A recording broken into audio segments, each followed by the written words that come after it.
The rapper with the most boring name ever doesn't need a record label or even any marketing team to push his music out. It's Tom MacDonald, and he just makes a song. His girlfriend Nova Rockefeller shoots a video for it, and the people come around to listen and watch it on YouTube. You know, it's an indie success story that's every bit as crazy and remarkable as this summer's Sound of Freedom, but the media mostly looks the other way. That's true even after MacDonald, along with Adam Calhoun, made a song that made Jason Aldean's Try That in a Small Town sound like a nursery rhyme by comparison. The track, and it's a hit, is called American Flags. Reached number 1 twice in 2 different Billboard music charts, the rap digital songs and the R&B hip-hop digital songs. Not too bad. It's a patriotic ode to America, and it's also a warning to anyone who disrespects the flag. It'll be met by extreme force. Yeah, MacDonald is really not pulling any punches here. This is an incendiary track, no question about it. Here's some of the lyrics. My people of this country, and we're under attack. They're banning us, they're cancel us for speaking the facts. If you man enough, come stand with us, take USA back. Now it gets really rough and tumble. Take a look inside my closet, you're gonna see way more than hangers. Hammers like I do construction, ammo, I'm a-shooting at something. Why you think we own these guns, so we can just go do some hunting? Like I said, I've listened to a lot of his music, and that might be his most incendiary track to date. He throws a lot of sharp elbows in his songs, but this is another level. Now the song and the video, again, not getting a lot of press. I think that's actually probably a good thing. And I don't know if it's going to last either, because if this track keeps racking up sales, keeps getting more and more views on YouTube, you'd think the media might be forced to cover it, but you never know. Remember how ugly things got with the media against Aldean's Small Town song? Outlets magnified every cruel word his critics said and justified it, essentially.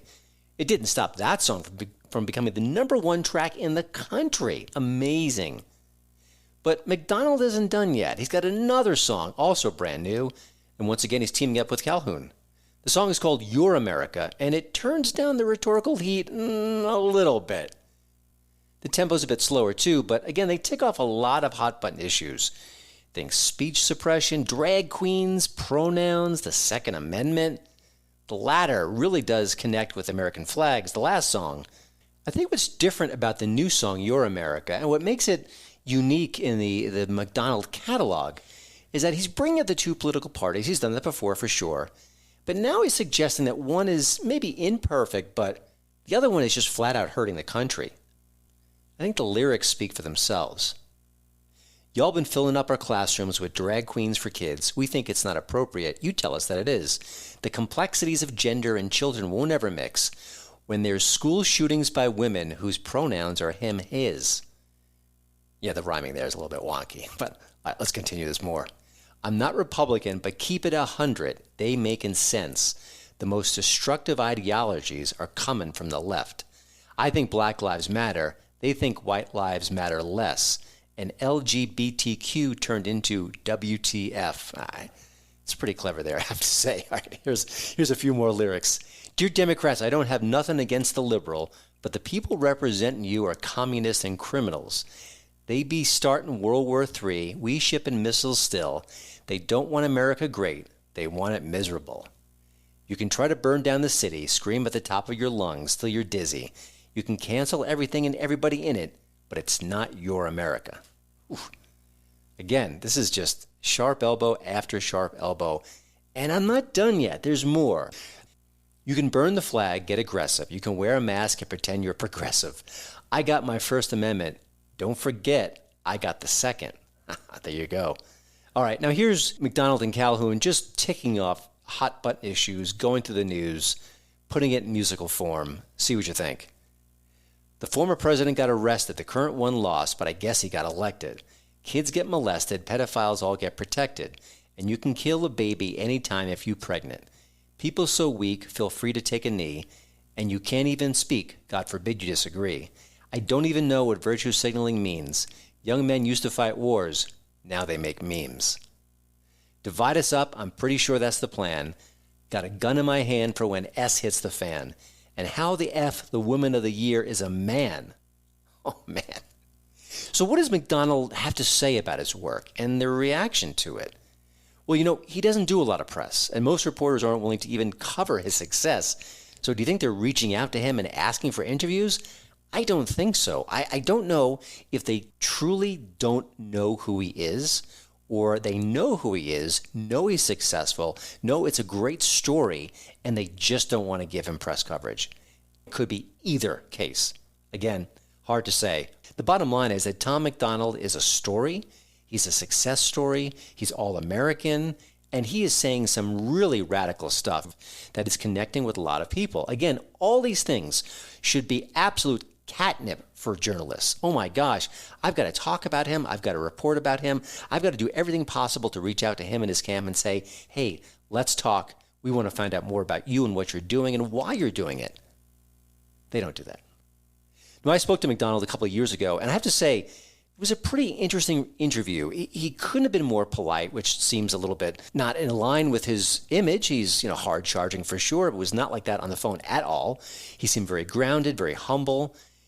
And I just emailed him just a few minutes ago asking for a new interview. Of course, not for my website, Hollywood in Toto, but the Hollywood in Toto podcast.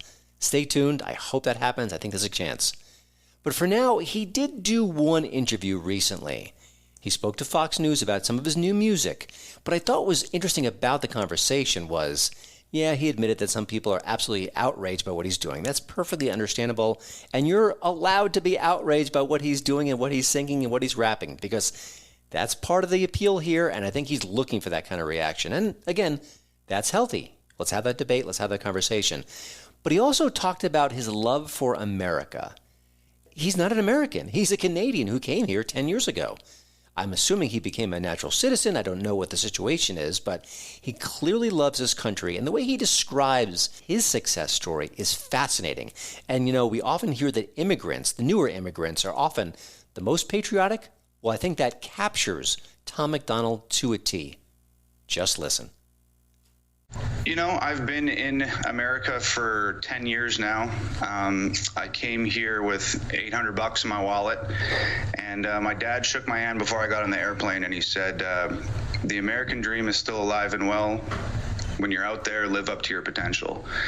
I worked my butt off for the last 5 years in the States, and it has provided more for me and my family than I could have ever imagined. It truly is the greatest country on earth, and there's too many people with 89,000 pronouns burning flags and not enough people flying them. So I thought it was a good opportunity for us to hold it high. Well, Tom. And then there's Oliver Anthony. The Virginia resident went from complete obscurity to becoming an overnight sensation, literally. Thank you, social media and Joe Rogan. Spotify superstar shared Anthony's protest song, Rich Men North of Richmond, to his social media following, pushing the song all the way up the charts. How far up? Well, Rich Man topped the iTunes charts. And the singer's other songs are keeping it company. Ain't Got a Dollar went to number 2. I've Got to Get Sober hit number 8. That's surreal. Now, this is with no press coverage, no label, no PR team, nothing. Just the power of social media and a message that's resonating with millions of people. And right on cue, Rolling Stone attacked Anthony because his song is being praised by right-wing pundits. Remember when Rolling Stone liked music and loved independent artists? It's been a while, hasn't it? So what's all the fuss about? Well, you have to hear his music and watch him perform to really get the passion behind the songs. But I think the lyrics speak for themselves too. Living in the new world with an old soul. These rich men north of Richmond, Lord knows they all just want to have total control. Want to know what you think, want to know what you do. And they don't think you know, but I know that you do. Because your dollar ain't S, and it's taxed to no end because of rich men north of Richmond.